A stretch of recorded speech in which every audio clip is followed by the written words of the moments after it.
የተወደዳችሁ የኢትዮ ፎረም ቤተሰቦች እንደምን ቆያችሁ? ለአሁን ያሰባሰብናቸውን መረጃዎች ከዚህ እንደሚከተለው ወደ እናንተ ማድረስ ጀመርን። ዋና ዋናዎቹን በቅድሚያም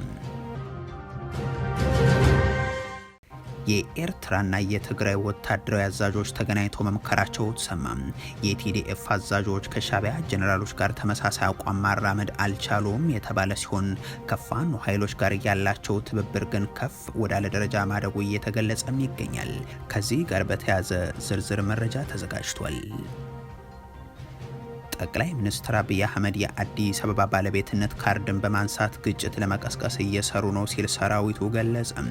የቄሮን ምልክትና ስም በመጠቀም እንደዚሁም የወሰንና አዳዲስ ክልሎች ምስረት አጀንዳዎችም በሰሜን ሊከፍተው ካቀደው ጦርነት በፊት የተዘጋጁ ፕሮጀክቶቹ ናቸው ብሏል። የኦሮሞ ነጻነት ሰራዊት ይፋ ባደረገው መግለጫው የብልጽግናው ፕሬዝዳንት ለሚቀጥሉ ሳምንታትና ወራት ያዘጋጇቸው ካርዶች ያላቸውን አብራርቷል። እንቃኘዋለን። ኢራን የዶናልድ ትራምፕ የድርድር ላይ ንግግርን ለተጨማሪ ወታደራዊ ዝግጅት ጊዜ መግዣ ነው ስትል አሳወቀች። ጠቅላይ ሚኒስትር ቤንያሚን ኔታንያሁ ደግሞ እየደመሰስናቸው ነው ሲሉ ተናግሯል። የመካከለኛው ምስራቅ ጦርነት ቀጥሎም ዛሬ ምሽት በርካታ ድሮንና ሚሳኤሎች መተኮሳቸው ታውቋል። ይህንንም ይዘናል። በትግራይ ከ2.3 ሚሊዮን በላይ ሰዎች እርዳታ ያስፈልጋቸዋል ተባለም። በክልሉ የተፈጠረውን ቀውስ ተከትሎ ኮሚሽኑ ደብዳቤ መጻፉም ተነግሯል። ሌላኛው መረጃችን ነው። በሱዳን በሆስፒታል ላይ በተፈጸመ የድሮን ጥቃት 64 ሰዎች መገደላቸውን የዓለም የጤና ድርጅት ዋና ዳይሬክተር ዶክተር ቴድሮስ አድሃኖም ገለጹ። በዚህ ሀገር ደም ፈሷል ያሉ ሲሆን ሁሉም ወገኖች ከ3 ዓመት ገደማ በፊት የተጀመረውን ጦርነት እንዲያቆሙም ጥሪ አስተላልፏል።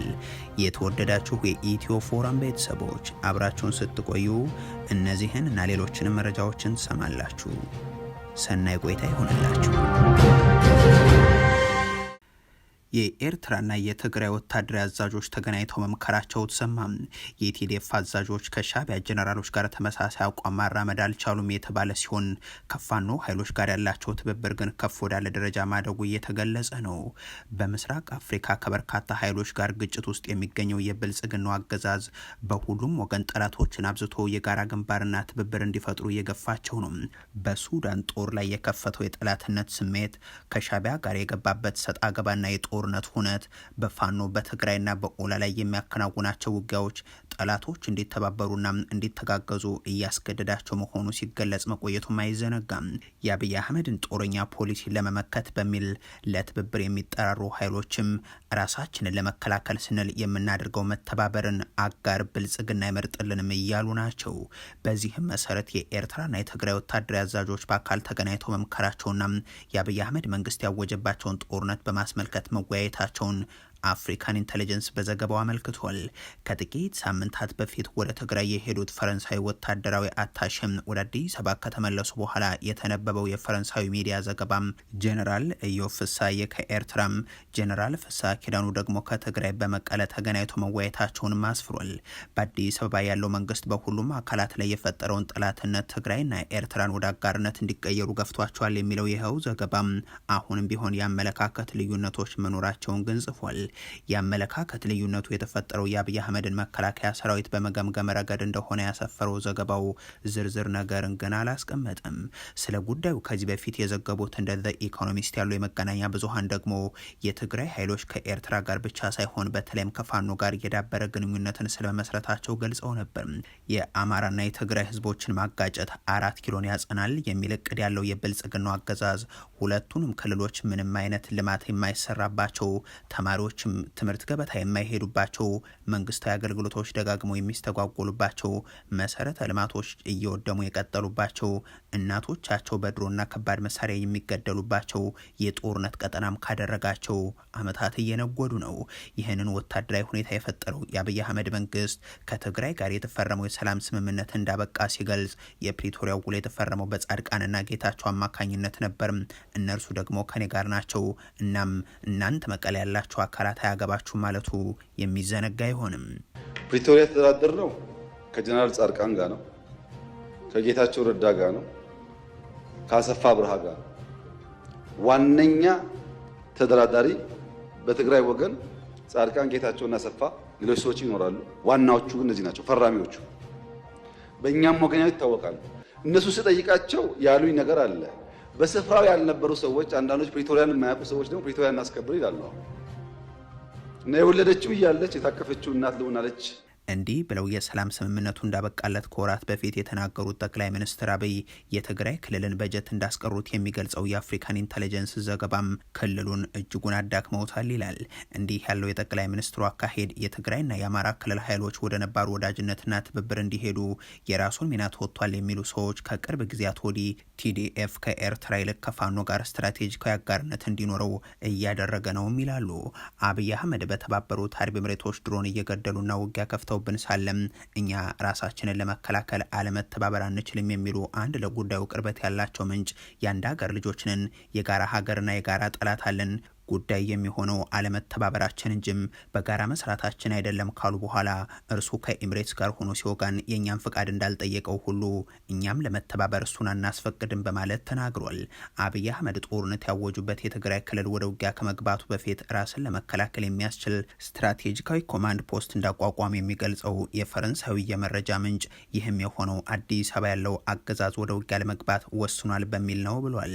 የብልጽግናው መንግስት በቅርቡ ሰራዊቱን ወደ ሰሜን ኢትዮጵያ ማስጠጋቱ አዲስ ጦርነት ለመቀስቀስ እየተዘጋጀ እንደሆነ ማሳያ ስለመሆኑም አፍሪካን ኢንተለጀንስ አንስቷል።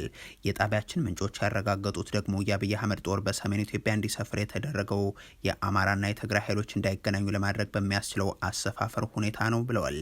የኤርትራና የትግራይ ወታደራዊ አዛዦች የብልጽግናን ወታደራዊ አቅም እንደዚሁም የኢትዮጵያን የፖለቲካ ኃይሎች አሰላለፍ በማስመልከት አንድ አይነት ግምገማ እንደሌላቸው የሚገልጸው አፍሪካ ኢንተለጀንስ ስለ ጉዳዩ ያለው ነገር ባይኖርም የጣቢያችን ምንጮች ግን ቲዲኤፍ ከሻቢያ ሰዎች ጋር ሲያደርገው የነበረው ድርድር በዋናነት ጠላትነትን ለማስቀረትና ከኋላ ላለመውጋት ነው ይላሉ።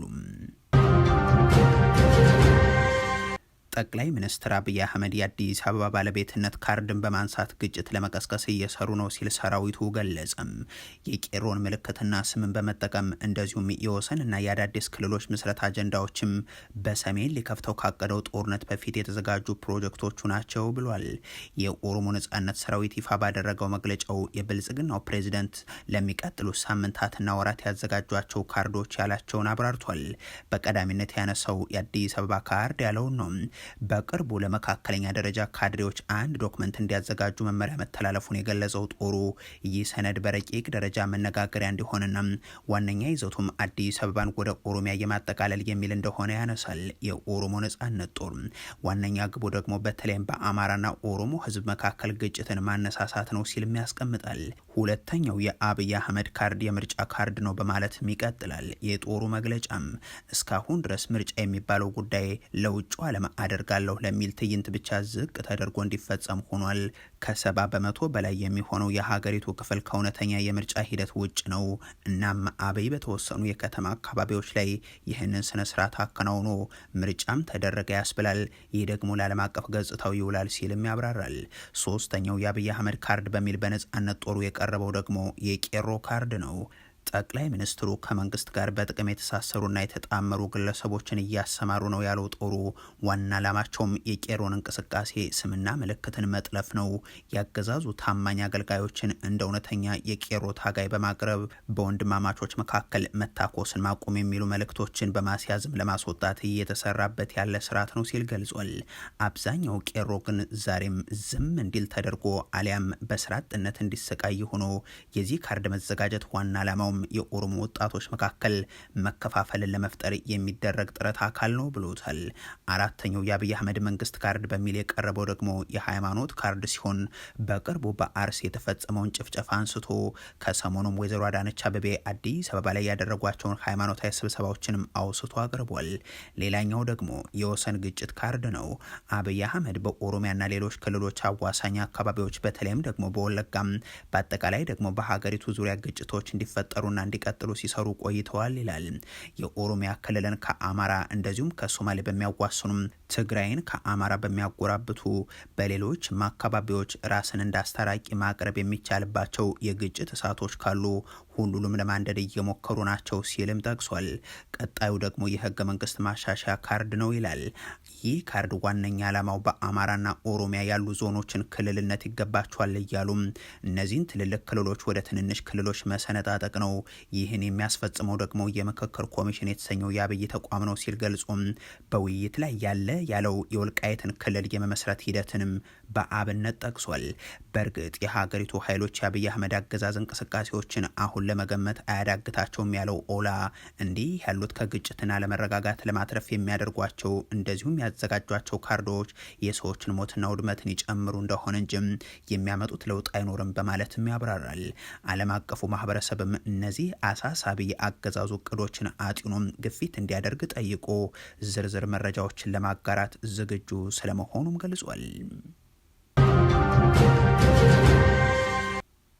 ኢራን የትራምፕ ድርድር ላይነን ንግግር ለተጨማሪ ወታደራዊ ዝግጅት ጊዜ መግዣ ነው ስትል አሳወቀች። ጠቅላይ ሚኒስትር ቤንያሚን ኔታንያሁ ደግሞ እየደመሰስናቸው ነው ሲሉ ተናግሯል። የመካከለኛው ምስራቅ ጦርነት ቀጥሎ ዛሬ ምሽትን በርካታ ድሮንና ሚሳኤሎች መተኮሳቸው ታውቋል። እስራኤል አዲስ ዙር የኢራን ሚሳኤል ማዕበልን ሳከሽፍ አድሬያለሁ ብላለች። ኩዌት በተመሳሳይ ተደጋጋሚ ጥቃቶች ተሰንዝረው ማምከኗን ገልጻም የአደጋ ጊዜ ጥሪ መሰማቱን ማሳውቃለች። ሳውዲ አረቢያም እንደተለመደው ድሮኖችን አምክናለች። የሳውዲ አረቢያ መከላከያ ሚኒስትር ወደ ምስራቃዊ የሀገሪቱ ግዛት ያመሩ 4 ድሮኖችን መጥቶ መጣሉን ገልጿል። ሳሪያ አውሊያ አልዳም የተባለው የኢራቅ ታጣቂ ቡድን ደግሞ በሰሜናዊ ኢራቅ ኤርቢል በምትገኘው አልሂር የአሜሪካ የጦር ሰፈር ላይ የድሮን ጥቃት መፈጸሙን ገልጿል። የጦር ሰፈሩ ለማውደም ያለመ ጥቃት እንደሆነ በማከል መነጋገሪያ የሆነው ጉዳይ ደግሞ ዶናልድ ትራምፕ ከኢራን ጋር እየተደራደርንና እየተነጋገርን ነው፣ የኒውክሌር መርሃ ግብራቸውን ሙሉ በሙሉ ሊተውት ይችላሉ በሚል ያደረጉት የትናንት ንግግር ነው። የኢራን ባለስልጣናት ጉዳዩን ተራ በተራ እየወጡ ማስተባበላቸውን ግን ቀጥሏል። እነዚህ ሹማምንት በአመዛኙ ትራምፕ ይህንን መናገራቸው ለሌላ ወታደራዊ ዘመቻ ዝግጅታቸው ጊዜ መግዣ ነው እያሉም አቅርበዋል። እንዲያም ሆኖ ዓለም አቀፍ የመገናኛ ብዙሃን በተለያዩ ሀገራት በኩል የማነጋገር ጥረቶች መቀጠላቸውን እየገለጹ ነው። ሮይተርስ ምንጮቹን ዋቢ አድርጎ ጦርነቱን ለማስቆም ያለመና በአሜሪካ እንደዚሁም በኢራን መካከል የሚደረግ ቀጥተኛ ድርድር በቅርቡ ሊደረግ ይችላል ብሏል። ይህ በቅርብ ቀናት በፓኪስታኗ መዲና ኢስላማባድ ሊካሄድ እንደሚችል ምንጮች ነገሩ ሲል ገልጿል። አንድ ባለስልጣን ግብጽ፣ ቱርክ፣ ፓኪስታንና የባህረ ሰላጤው ሌሎችም ሀገራት በኢራንና በአሜሪካ መካከል መልእክቶችን በማስተላለፍ ቁልፍ ሚናቸውን እየተወጡ ስለመሆኑ መግለጻቸውም ተመላክቷል። ይህ መረጃ ይፋ የሆነው ደግሞ የኢራኑ ፕሬዚደንት መስዑድ ፐዜሽኪያንና የፓኪስታኑ ጠቅላይ ሚኒስትር ሻሪፍ በስልክ በመነጋገር ጦርነቱ በቀጠናዊና በዓለም አቀፍ ደህንነት ላይ እያደረሰ ስላለው ተጽዕኖ በጉልህ ስለመምከራቸው ከተገለጸ በኋላ ነው። ከዶናልድ ትራምፕ ከኢራን ጋር እየተነጋገር ነው አቋም ጋር በተያዘ የእስራኤል ጉዳይስ የሚለው ደግሞ መሰረታዊ ነው። የእስራኤሉ ጠቅላይ ሚኒስትር ቤንያሚን ኔታንያሁ የአሜሪካው ፕሬዚደንት ዶናልድ ትራምፕ ጦርነቱን ለማስቆም ከኢራን ጋር ድርድር መጀመራቸውን ካሳወቁ በኋላ በሰጡት የመጀመሪያው ማብራሪያቸው እስራኤል በማንኛውም ሁኔታ ወሳኝ ጥቅሞቿን እንደምታስከብር አረጋግጥላቸዋለሁ ብለዋል። ከትራምፕ ጋር ይህንን ከተናገሩ በኋላ በስልክ መነጋገራቸውን አንስተው ፕሬዚደንቱ የእኛና የአሜሪካ ጦር ያስመዘገቡትን የጋራ ድል እንደ መደራደሪያ በመጠቀም የጦርነቱን ግቦች በስምምነት ለማሳካት እድል እንዳለ እንደሚያምኑ አስረድተውኛል ብለዋል። ኔታንያሁ አክሎም ይህ ሊደረስበት የታሰበው ስምምነት የእስራኤልን ብሔራዊ ጥቅሞች የሚያስጠብቅ ስለመሆኑ ትራምፕ እንዳረጋገጡላቸውም ጠቁሟል። ይሁን እንጂ ጠቅላይ ሚኒስትር ኔታንያሁ እስራኤል በኢራንና በሊባኖስ የምትሰነዘረውን ጥቃት አሁንም እንደቀጠለችበት ገልጿል። የሚሳኤል ፕሮግራሙንና የኒውክሌር መርሃ ግብሩን እየደመሰስን ነው፣ በሄዝቦላህ ላይም ከባድ ጥቃት ማድረሳችንን ቀጥለናል ያሉት ጠቅላይ ሚኒስትሩ ከጥቂት ቀናት በፊት እንኳን 2 ተጨማሪ የኢራን የኒውክሌር ሳይንቲስቶችን መግደላቸውንና የእስራኤል የጥቃት በትር አሁንም እንደሚቀጥል ሲናገሩም ተደምጧል። በትግራይ ከ2.3 ሚሊዮን በላይ ሰዎች እርዳታ እንደሚሹ ተገለጸም። በክልሉ የተፈጠረውን ቀውስ ተከትሎ ኮሚሽኑ ደብዳቤ መጻፉም ታውቋል። በቅርቡ የወጣ አንድ ሪፖርት በትግራይ ክልል በሚገኘው የህጻጽ የተፈናቃዮች መጠለያ ጣቢያም ከግንቦት 2017 ጀምሮ ቢያንስ 333 ተፈናቃዮች በረሃብና በመድኃኒት እጥረት ምክንያት መሞታቸውን ይገልጻል። በተመሳሳይ በአድዋ ከተማ ከመስከረም 2018 ጀምሮ 125 ሰዎች ህይወታቸው ማለፉ መዘገቡም ይታወሳል። በአጠቃላይ በክልሉ እርዳታን የሚሻው ህዝብ ቁጥር 2.3 ሚሊዮን እንደሚሆንም የክልሉ የአደጋ ስጋት ስራ አመራር ኮሚሽን የጻፈው ደብዳቤ ላይ ተመላክቷል። ከዚህ ውስጥ ደግሞ 1.4 ሚሊዮኑ ምንም አይነት እርዳታ እያገኘ አይደለም ሲልም ኮሚሽኑ ገልጿል። ለፌዴራሉ ተቋም በተጻፈው በዚህ ደብዳቤ በርካታ ሰዎች አደጋ ላይ ስለመሆናቸው ተጠቁሟል። የክልሉ ኮሚሽን መጋቢት 10 ጻፈው በተባለው በዚህ ደብዳቤም 2.3 ሚሊዮን የሚጠጉ ሰዎች የዕለት ከዕለት እርዳታ ያሻቸዋል። ከነዚህ መካከል ተፈናቃዮች፣ ተመላሾች እና የሴፍትኔት ተጠቃሚዎች የሚገኙባቸው ሲሆን ዜጎቹ በሰው ሰራሽና በተፈጥሮ አደጋዎች ምክንያት ለከባድ ችግር መጋለጣቸውም ተመላክቷል። ደብዳቤው እንደሚያሳየው ከ700 እስከ 900 ሺህ የሚሆኑ ተረጂዎች ከአጋር ድርጅቶች በየወሩ መጠነኛ እርዳታ እያገኙ ቢሆንም ቀሪው ሰፊው የህብረተሰብ ክፍል ግን በእርዳታ እጥረት ምክንያት ምንም አይነት ድጋፍ እያገኘ አይደለምም ብሏል። የክልሉ መንግስት ለተቸገሩ ወገኖች እርዳታ ማቅረብ ይቅርና ለመንግስት ሰራተኞች ደሞዝ መክፈል የማይችልበት ደረጃ ላይ ደርሷል ያለው ኮሚሽኑ ችግሩን ይበልጥ አሳሳቢ አድርጎታልም ብሏል። በመሆኑም የፌዴራል አደጋ ስጋት አመራር ኮሚሽን በክልሉ ያለውን ውስብስብ ችግርና የወገኖችን ህይወት አደጋ ላይ የሚጥለውን ሁኔታ በአግባቡ ተረድቶም ለዜጎች የሚሆን ምግብና ሌሎች አስፈላጊ ቁሳቁሶችን እንዲያቀርብ ሲልም የክልሉ ኮሚሽን ጥሪ አቅርቧል። በሱዳን በሆስፒታል ላይ በተፈጸመ የድሮን ጥቃት 64 ሰዎች መገደላቸውን የዓለም የጤና ድርጅት ዋና ዳይሬክተር ዶክተር ቴድሮስ አድሃኖም ገለጹ። በዚህ ሀገር ደም ፈሷል ያሉ ሲሆን ሁለቱም ወገኖች 3 ዓመት ገደማ በፊት የተጀመረውን ጦርነት እንዲያቆሙም ጥሪ አቅርቧል። በሱዳን ኤልዳይን የማስተማሪያ ሆስፒታል ላይ በተፈጸመ በዚህ የድሮን ጥቃት 13 ህጻናት፣ 2 ነርሶችና 1 ዶክተርን ጨምሮ 64 ሰዎች ሲገደሉ 84 ሰዎች ደግሞ መቁሰላቸው ተገልጿል። የውክልና ጦርነት ማዕከል በሆነችው በዚች ሀገር የሚፈጸሙ የድሮን ጥቃቶችን አንደኛው አካል ሌላኛውን ተጠያቂ እያደረጉም ቀጥለዋል። በምስራቅ ዳርፉር ግዛት ዋና ከተማ ኤልዳይን በሚገኘው በዚህ ሆስፒታል በድሮን የተመታው ደግሞ ሙስሊሞቹ የኢድ በዓልን ባከበሩበት ዕለት ነበር። ኤልዳይን የማስተማሪያ ሆስፒታል ከሰሞኑ ከጥቃቱ በኋላ ከአገልግሎት ውጭ መሆኑን የገለጹት ዶክተር ቴድሮስ ተፋላሚ ኃይሎች የሕክምና ተቋማትን በተደጋጋሚ ኢላማ ማድረጋቸውንም አውግዘዋል። ዶክተር ቴድሮስ ይህን ጥቃት ጨምሮ ለ3 ዓመታት ያክል በቆየው በዚህ ግጭት ውስጥ በጤና ተቋማት ላይ በደረሱ 213 ጥቃቶች ከ2000 በላይ ሰዎች መገደላቸውን የዓለም የጤና ድርጅት አረጋግጧል ብሏል። በሱዳን የተከሰተውን ጦርነት በማርገብ የሲቪሎችን የጤና ባለሙያዎችና የሰብአዊ መብቶችን ለመጠበቅ ጊዜው ደርሷል ሲሉም ጥሪ አቅርቧል። የጤና ተቋማት በፍጹም ኢላማ መሆን የለባቸውም፣ ሰላምን ምረጡ፣ መድኃኒት ነው ሲሉም ገልጿል። ምስራቅ ዳርፉር የኮርዶፋን ክልል የሚዋሰነው ሲሆን በጦርነቱ ውስጥ አዲስ ግንባር ከመሆን ባለፈ በየቀኑ በሚባል ደረጃ የድሮን ጥቃቶች እየተፈጸሙበትም ነው። አካባቢው በአርኤስኤፍ ቁጥጥር ስር የሚገኘው የምዕራብ ዳርፉር ክልልን በሀገሪቱ ጦር ስር ከምትገኘው ከዋና ከተማዋ ካርቱም ጋር የሚያገናኝም መስመር ነው። የተወደዳችሁ የኢትዮ ፎረም ቤተሰቦች ለአሁን ያሰባሰብናቸው መረጃዎች ይህንን ይመስሉ ነበር። አበቃን። ቸር ያሰማን።